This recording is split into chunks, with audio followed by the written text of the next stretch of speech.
오늘 설교는 사랑이 무조건 이익인 이유. 사랑이 정말 우리에게 무조건 이익일까요? 음.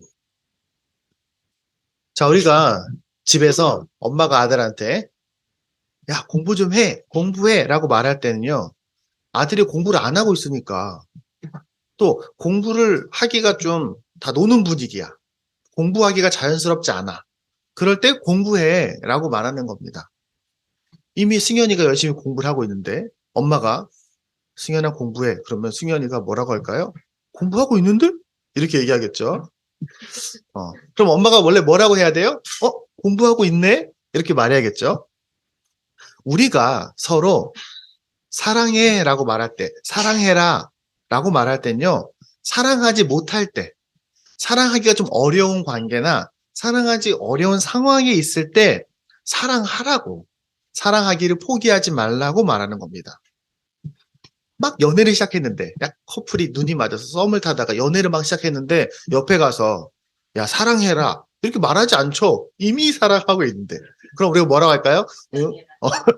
사랑하고 있구나. 야, 너네 정말 사랑하고 있구나. 라고 말하겠죠. 하나님이 우리에게 사랑해라. 라고 말씀하셨어요. 성경에 정말 많이 나옵니다. 사랑하라고요. 네. 이게 왜 중요하냐? 얼마나 중요하냐? 예수님께서 제자들이 예수님한테 예수님 성경을 쫙 압축하면 한마디로 좀 정리 좀 해주세요. 이렇게 얘기하니까 예수님께서 두 번 생각 안 하시고 성경? 하나님 사랑, 이웃 사랑이지. 성경의 핵심은 사랑이야. 라고 정확하게 단어를 정리해 주셨어요. 실제로 다른 이렇게 뉴스 같은 데 보면 책에서 보면요. 종교들의 특징을 얘기하잖아요. 그럼 다 얘기하는 게 기독교의 핵심은 가치는 사랑이라라고 인문학에서도 그렇게 정의를 해요. 그만큼 중요합니다. 근데 사랑이 이렇게 자연스럽게 되던가요? 자연스럽게 안 돼요. 물론 자연스럽게 될 때도 있죠. 가끔은. 하지만 자연스럽게 안 됩니다. 사랑은요. 사실은 되게 애써야 되는 거예요. 예전에 제가 제가 군대 갔을 때 얘기를 가끔 하는데, 신병교육대 갔을 때, 멋모르고 신병교육대 가서 이렇게 저녁에 이제 있는데, 하루는 저녁에 교관이 들어오는 거예요. 교관이 들어와서 병사들이 쫙 앉아있으니까 이렇게 말합니다. 자, 지금은 몇 도입니까? 그러니까 그 앞에 있는 애가 온도계가 항상 있어요. 그 부대 안에는. 딱 보더니, 제 기억이 아마 지금 16도입니다. 그랬던 것 같아요. 제 기억에. 그러니까 그 교관이 이렇게 말합니다. 아닙니다. 지금은 18도입니다. 이렇게 말하는 거예요. 네, 막 도영사님 눈치를 챘을 겁니다. 자, 지금부터 우리 모두 내무실을 18도로 만들어 봅시다. 왜냐면 제가 12월 군번이니까 추울 때니까 추우니까 자, 이제 우리 18도로 만들어 봅시다. 이렇게 하는 거예요. 그 내무실에 60명이 앉아 있었거든요. 그래서 다 같이 그 자리에서 엎드려 뻗쳐 앉았다가 일어나 뭐 좌로 굴러 우로 걸러 한 시간을 난리 법석을 떨었습니다. 그리고 나서, 자, 지금 몇 도입니까? 라고 하니까, 저 끝에 있는 병사가 18도입니다. 네, 18도가 됐군요. 하고 나갔어요. 정말 잊어버릴 수 없는 경험이었습니다. 그때 알았어요. 아, 교관이 18도라고 하면은 18도로 만들어야 되는 거구나. 그때 알았습니다. 사랑하라는 말은요, 사랑하고 있을 때, 아, 사랑하는구나라고 측정하는 게 아닙니다.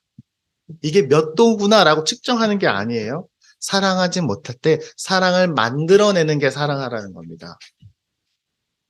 우리 부부 사이에, 부모 자녀 사이에, 또 교회 안에서, 친구 사이에서 사랑이 없을 때, 사랑이 부족할 때 사랑을 만들어내는 것, 또 그 사랑을 지켜내는 것, 사랑하라는 말은 그런 말입니다. 근데 우리가 사랑이 자연스럽게 안 될까요? 뭐 여러 가지 이유가 있겠지만요. 그 중에 중요한 이유 중에 하나는요. 사랑하는 게 좋은 거라고 생각하지 못할 때가 많아서 그래요.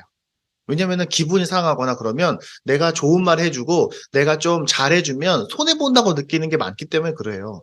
지는 것 같으니까. 그래서 오늘은 사랑의 이익에 대한 얘기를 좀 하려고 합니다. 자, 첫 번째는요. 우리가 서로 애써서 사랑하면 진짜 기분이 아닌데 예쁜 말 한마디 해주고 진짜 받아주기 싫은데 한번 받아주고 진짜 짜증 나지만 화가 나지만 한번 웃어줄 때 무슨 이익이 있는지 한번 보겠습니다. 첫 번째는요, 우리가 하나님을 더 잘 알게 된다는 거. 한번 말씀 읽어볼까요? 사랑하는 자들아 우리가 서로 사랑하자. 사랑은 하나님께 속한 것이니 사랑하는 자마다 하나님으로부터 나서 하나님을 알고 사랑하지 아니하는 자는 하나님을 알지 못하나니 이는 하나님은 사랑이심이라.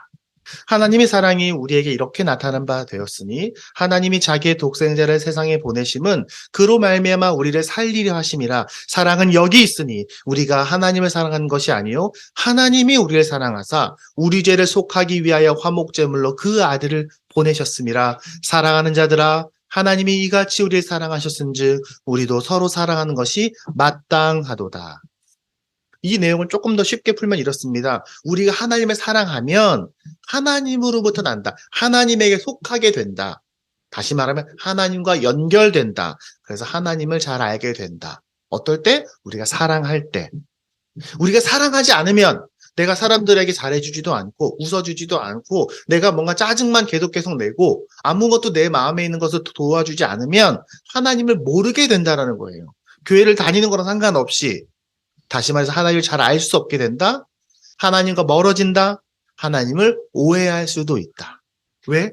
하나님 자체가 사랑인데 우리가 사랑하지 않으면 하나님을 오해한다는 거예요. 그래서 11절은 이렇게 말하는 겁니다. 우리가 서로 사랑하는 것이 마땅하도다.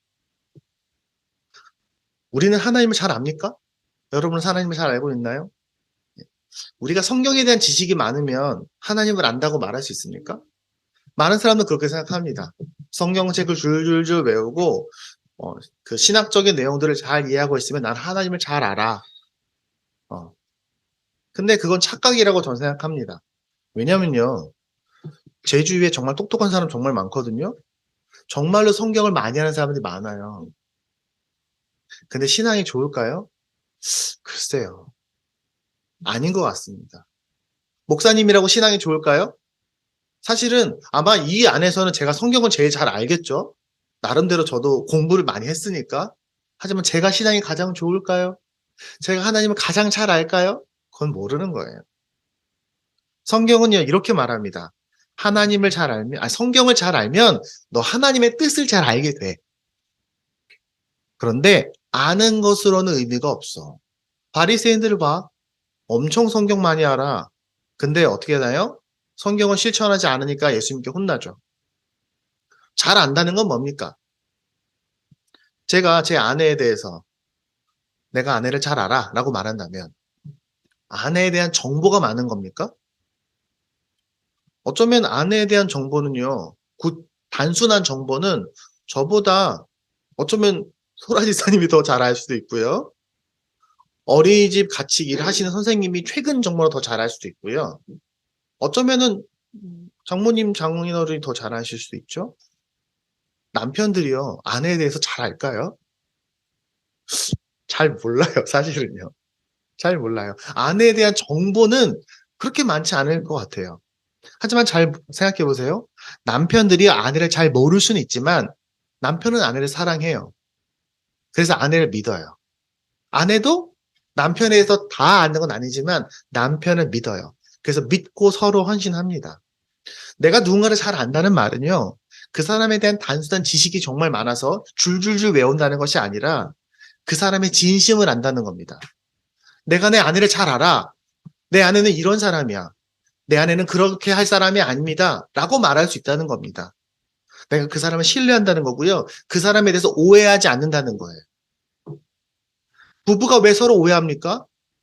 서로를 정보를 잘 몰라서? 아니요. 소통하지 않으니까 그런 거예요.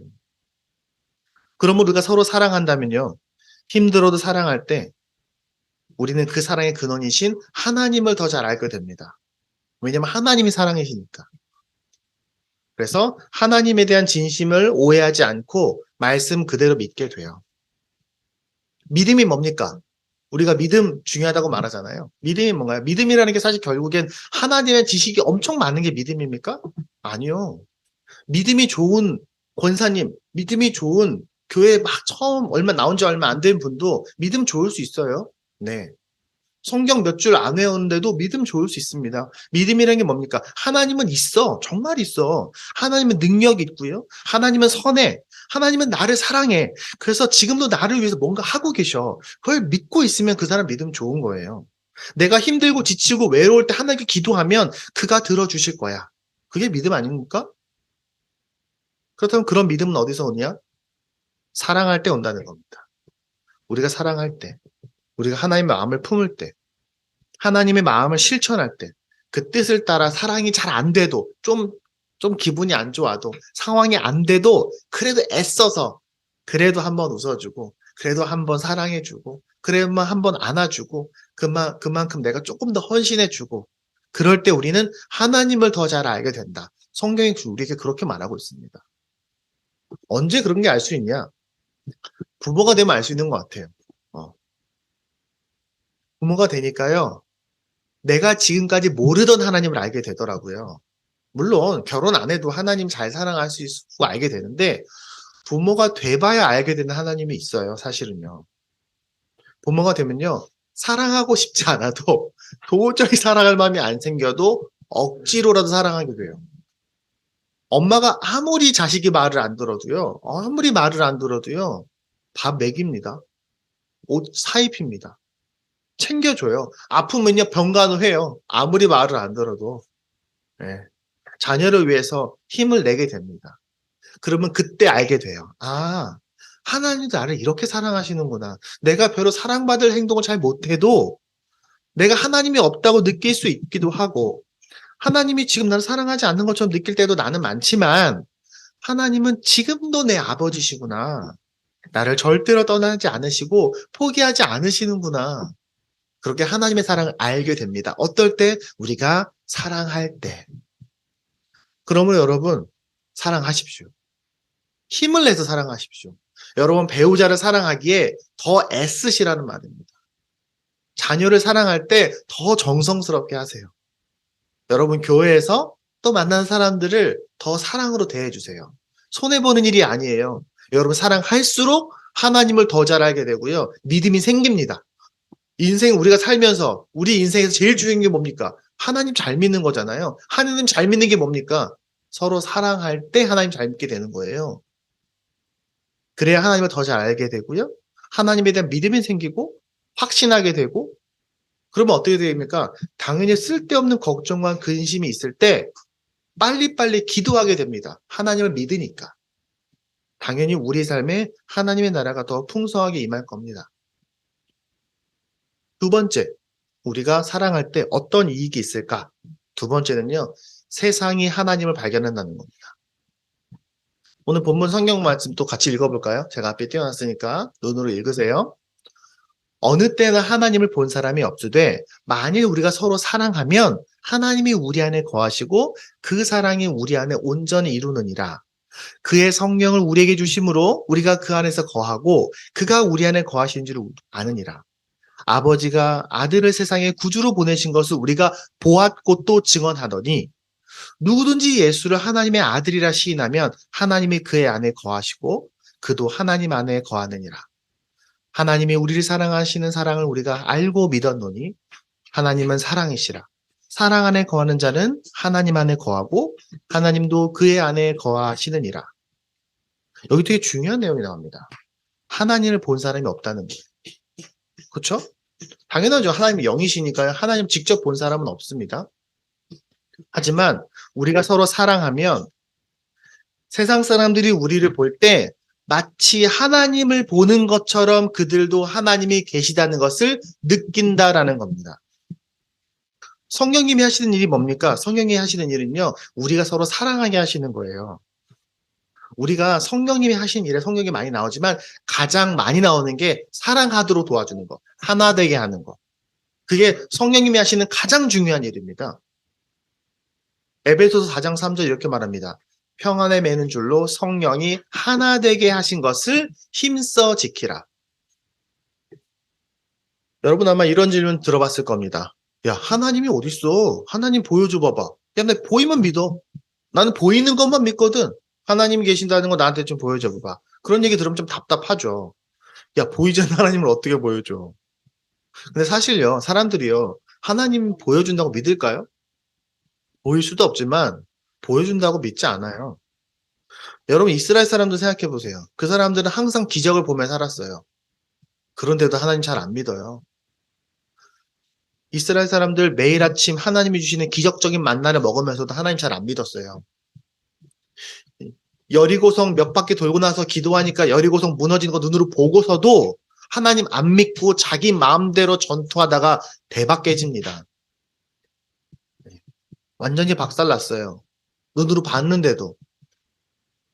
하나님 보여준다고 사람들이 믿는 거 아닙니다. 근데 성경이 우리에게 이렇게 말합니다. 맞아. 사람들이 너에게 그런 질문을 할걸? 그럴 때 너는 너의 삶을 보여주면 돼. 사랑하는 삶을 보여주면 돼. 이렇게 말합니다. 거꾸로 생각해 볼까요? 여러분, 사람들이요, 어떨 때 하나님이 없다라고 말합니까? 세상 사람들이 하나님 없다고 말하는 경우. 사람들도 알아요. 하나님 안 보인다는 거. 그냥 얘기하는 거예요. 하나님 보여줘 보라고. 어떨 때냐면요, 교회가 뭔가 큰 잘못을 했어. 불법을 저질러서 뉴스에 딱 뜨잖아요. 그럼 사람들이 댓글을 이렇게 달아요. 거봐, 하나님 없지. 사람들이 그렇게 댓글을 달아요. 주위에 교회 다닌 사람들이요, 뭔가 말도 안 되는 문제를 일으키거나, 이기적으로 행동하거나, 막 사람들 괴롭히거나, 비윤리적으로 행동하면요, 마음속에 이렇게 생각할 겁니다. 교회 다니는 사람들이 왜 저래? 교회 다녀도 저러는 거야? 그러면 저 사람은 둘 중에 하나겠지. 하나님을 잘 안 믿거나, 하나님이 없거나. 사람들은요, 우리가 사랑하지 않을 때 하나님이 없다고 느낍니다. 여러분 하나님을 사랑하십니다. 여러분을 사랑하십니다라고 말하는 게 아니라 사랑하지 않을 때.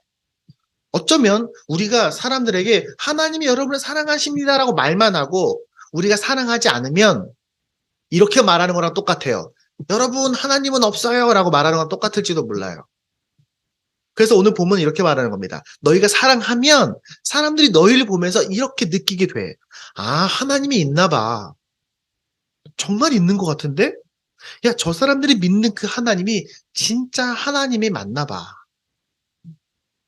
여러분, 사람들 마음속에는요, 하나님이라는 존재가 있긴 할 거다라는 무의식적인 믿음이 있어요. 저는 그렇게 믿고요. 실제로 성경에도 이렇게 말합니다. 로마서 이렇게 말합니다. 창세로부터 그의 보이지 아니하는 것들, 곧 그의 영원하신 능력과 신성이 그가 만든 만물에 분명히 보여 알려졌나니 그러므로 그들이 핑계하지 못할지니라. 사람들은 신이 있다는 것은 감각적으로 알아요. 그래서 두 가지 반응을 하는 겁니다. 모든 세상 사람들이요. 첫 번째는 잘못된 신을 믿거나, 그러니까 자연이나 우상을 숭배하면서 신을 다른 곳에서 믿거나, 아니면 신이 없다고 스스로 계속해서 애써서 부정하는 겁니다. 두 가지 반응이에요. 우리가 사랑할 때요. 우리가 사랑하는 모습은 그걸 우리를 볼 때 사람들의 신에 대한 감각, 아, 신은 있는데 그 신은 어디 있을까라는 그 마음속 깊은 곳에 있는 질문과 공명을 일으킵니다. 그래서 우리가 사랑할 때 복음의 시작이 시작되는 겁니다. 당연히 우리가 사랑하지 않으면요, 말만으로는 복음이 전해지지 않아요. 모양은 전달되겠죠. 정보는 전달될 거예요. 하지만 살아있는 복음은요, 사랑의 그릇에만 담겨집니다. 네. 우리가 음악을 재생할 수 있는 휴대폰이나 컴퓨터로만 재생할 수 있는 것처럼 MP3 파일을 이렇게 줄 수 없잖아요.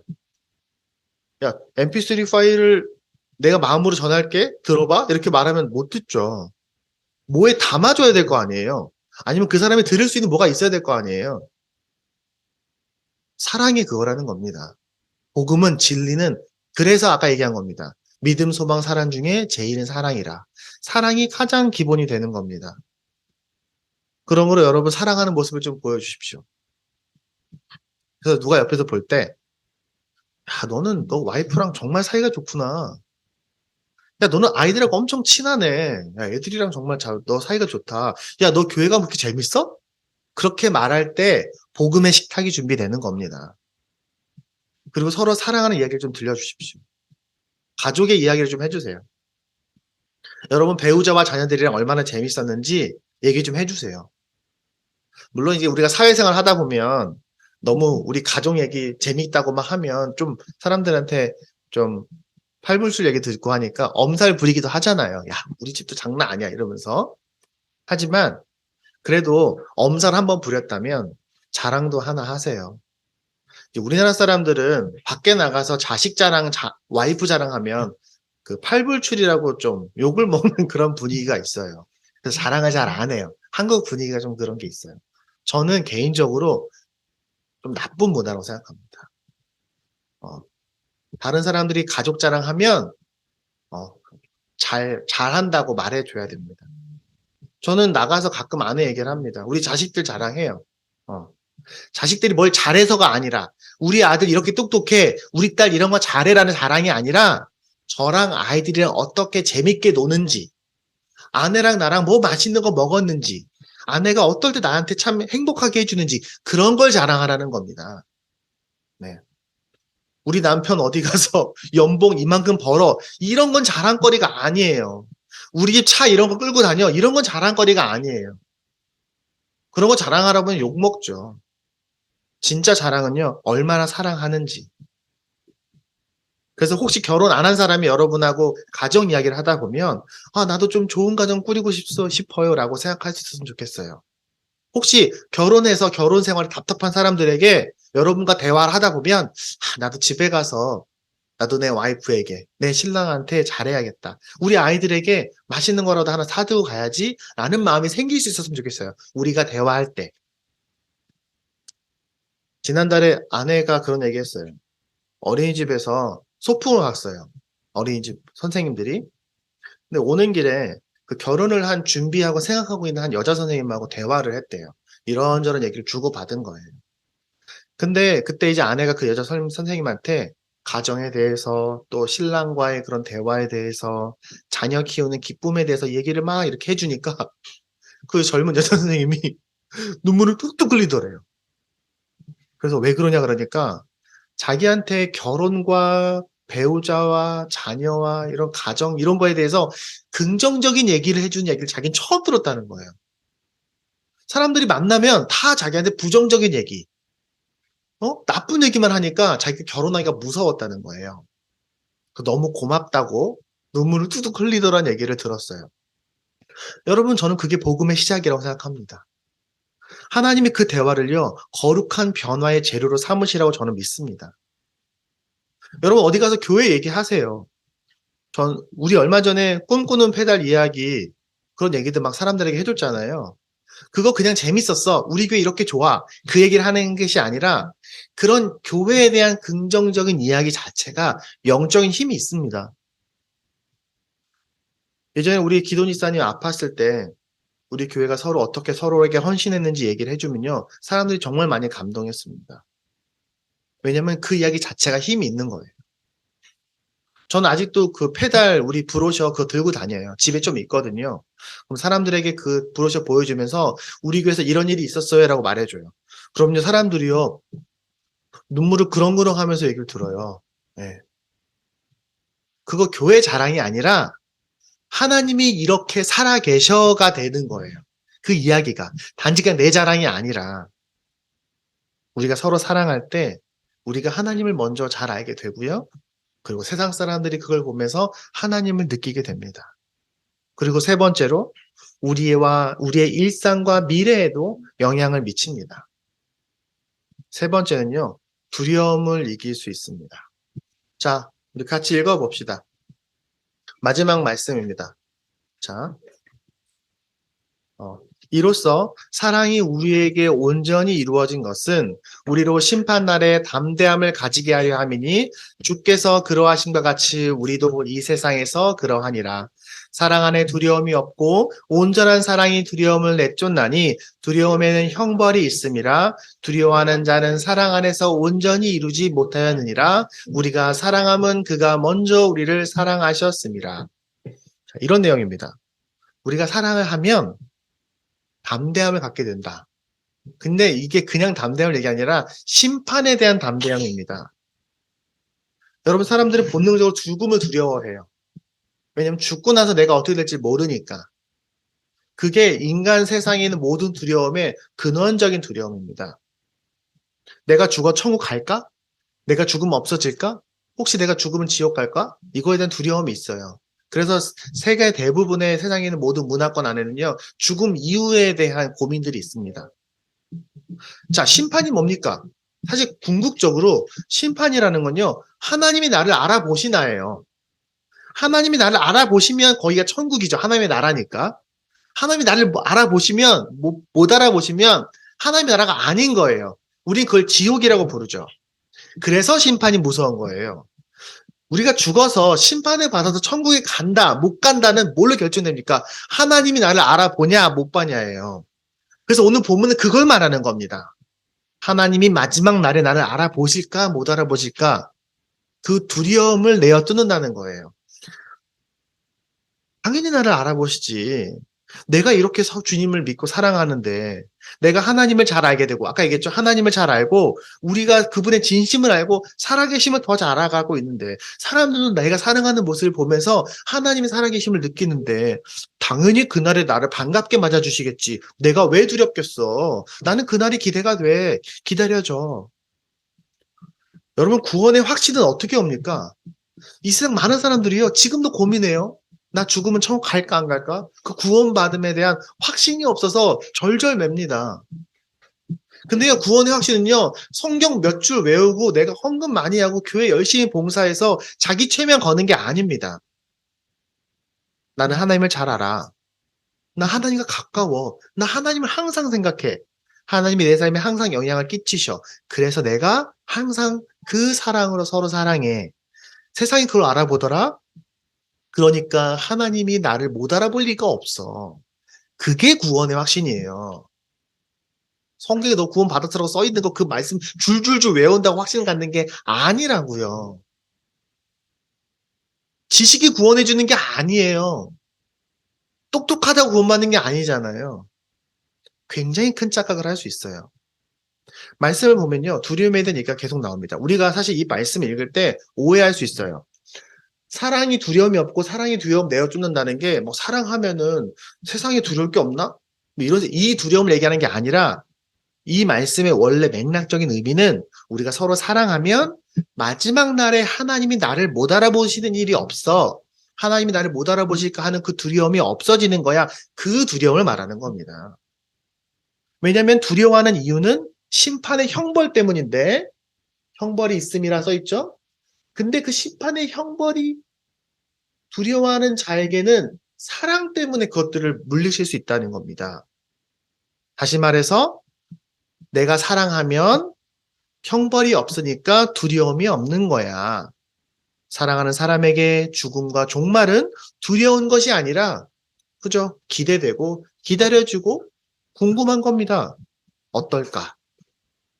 여러분 예수님인데 이런 얘기가 있습니다. 예수님께서 하신 얘기 중에 이런 말씀이 있어요. 나더러 주여 주여 하는 자마다 천국에 들어갈 것이 아니요 다만 하늘에 계신 내 아버지의 뜻대로 행하는 자라야 들어갈 것이다. 하나님의 뜻이 뭡니까? 서로 사랑하라는 겁니다. 사랑하는 자가 천국에 들어가는 거야. 다시 말하면 사랑하는 자가 마지막 날에 내가 너를 알아보는 거야. 이렇게 되어 있습니다. 그 뒤에 이렇게 말합니다. 그날에 많은 사람이 나더러 이르되 주여 주여 우리가 주의 이름으로 선지자 노릇을 하며 주의 이름으로 귀신을 쫓아내며 주의 이름으로 많은 권능을 행하지 아니하였나이까. 수많은 사람이 그렇게 할 수 있어요. 주의 이름에 권세가 있으니까. 심지어 제일 많은 사람이 누구입니까? 목회자들이에요. 목회자 이렇게 말할 수 있어요. 그때 내가 그들에게 밝히 말하되 내가 너희를 도무지 알지 못하니 불법을 행하는 자들아 내게서 떠나가라. 야, 난 너 몰라. 너 사랑한 적 있어? 너 사랑하지 않으면 난 너 모르는 거야. 니네가 무슨 멋진 일을 했던지 나는 거기는 관심이 없어. 내가 너를 알아보는 건 뭐야? 사랑하는 거야. 그 뒤에 마태복음 방금 말했던 마태복음 7장이라면 25절 또 나옵니다. 5장에. 그때 임금이 그 오른편에 있는 자들에게 이르시되 내 아버지께 복받을 자들이여 나와 창세로부터 너희를 위하여 예비된 나라를 상속받으라. 내가 줄일 때 너희가 먹을 것을 주었고 목마를 때 맛있게 하였고 나그네 되었을 때 영접하였다. 그런데 사람들이 이렇게 얘기하는 거죠. 저희가 예수님께 그렇게 했나요? 너희가 서로에게 그렇게 했을 때 나한테 한 거야. 그러니 나는 너희를 알아보는 거야. 마지막 날에 예수님 알아보는 자가 누굽니까? 그럴듯한 멋진 사역을 한 사람, 명성과 권세를 가진 사람, 유명한 목사님? 아니요. 많은 사람들이 착각하고 있다고 하잖아요. 그 뜻대로 사랑하는 사람을 알아보는 겁니다. 기쁨은 그들과 나누시는 겁니다. 그럼 이런 질문 할 수 있어요. 아, 목사님, 그러면 죽음에 대한 두려움은 그렇다 쳐요. 이 세상에서 우리가 느끼는 두려움은 사랑한다고 해결되는 게 아닌 건가요? 어떨까요? 여러분, 사람은요, 죽음이 두려워서 영혼에 대한 확신이 없어서 돈을 모아요. 명예에 집착하고요. 권력을 얻으려고 하는 겁니다. 그리고 그걸 못 얻어서 속상해하고 두려워하고 슬퍼하고 절망해요. 아까 우리 찬양송가에도 그 가사 나오잖아요. 우리가 애써서 사랑함을 통해서 구원에 대한 확신이 있으면, 그래서 죽음 이후에 대한, 종말에 대한 편안한 마음을 가지게 되면, 그래서 죽어도 이 세상이 끝나 나는 하나님이랑 같이 있는 거야. 그날은 그 기쁨이 있을 거야 라고 마음에 확신이 있다면, 우리가 살면서 느끼는 삶의 두려움들은 꽤 많이 해결되지 않을까요? 내가 죽음 이후에 대한 든든한 확신이 있는데 이 세상에서 느낄 수 있는 수많은 두려움들 중에 상당히 많은 부분들은 해결되지 않을까요? 그런 점에서 오늘 본문에서 18절에서 말하는 두려움이란 죽음과 종말에 대한 두려움이기도 하지만, 장기적으로는, 종합적으로는 우리 삶에 있는 수많은 두려움도 해결이 될 거야 라는 거라고 볼 수 있습니다. 영원한 복에 대한 확신이 있다면 완벽하진 않아도 그거 없는 사람들보단 좀 더 여유롭고 편안한 삶을 살 수 있지 않을까요? 그러면 여러분 사랑하십시오. 사랑이 잘 안 돼도, 좀 힘들어도, 좀 짜증나도 사랑하십시오. 여러분의 배우자에게, 여러분의 자녀에게, 우리의 부모님에게, 교회 지체들에게 좀 사랑이 없어도 만들어야 됩니다. 아까 제가 얘기했죠? 신변교육대에서 16도를 18도로 만들었던 것처럼 우리 삶의 사랑을 만들어야 됩니다. 말씀을 맺겠습니다. 사랑은 무조건 이깁니다. 우리 오늘 사랑할 때 일어난 일에 대한 얘기를 했습니다. 우리가 사랑할 때 하나님에 대해서, 하나님의 그 성품에 대해서를 알게 된다. 또 우리 주위의 사람들이 하나님이 실제로 계시다고 느낀다. 그리고 마지막으로 우리가 구원의 확신을 갖게 된다. 그래서 삶에서도 든든한 삶을 살 수 있다. 우리가 사랑하고 싶지 않을 때, 가끔은 사랑하는 게 귀찮을 때, 사랑하는 게 좀 손해보는 것 같고, 좀 지는 것 같기도 할 때, 그래도 마음 놓고 사랑하십시오. 자존심과 얄팍한 계산 같은 건 좀 내려놓고 사랑하십시오. 그리스도인에게 사랑은요, 무조건 이익이에요. 무조건. 네. 그리고 우리 자녀들에게도요, 부모가 사랑하는 모습을 보여주세요. 그리고 자녀들을 사랑해 주세요. 그러면요, 똑같은 일이 일어납니다. 자녀들도 하나님을 더 잘 알게 되고요. 자녀들도 부모 보면서 하나님이 살아계신다는 것을 느끼게 되고요. 거룩한 삶의 가치를 따라 삶을 살아갈 수 있는 걸 배우게 될 겁니다. 그게 바로 신앙교육의 시작입니다. 그리스도인에게 사랑은 무조건 이익입니다. 기도하겠습니다.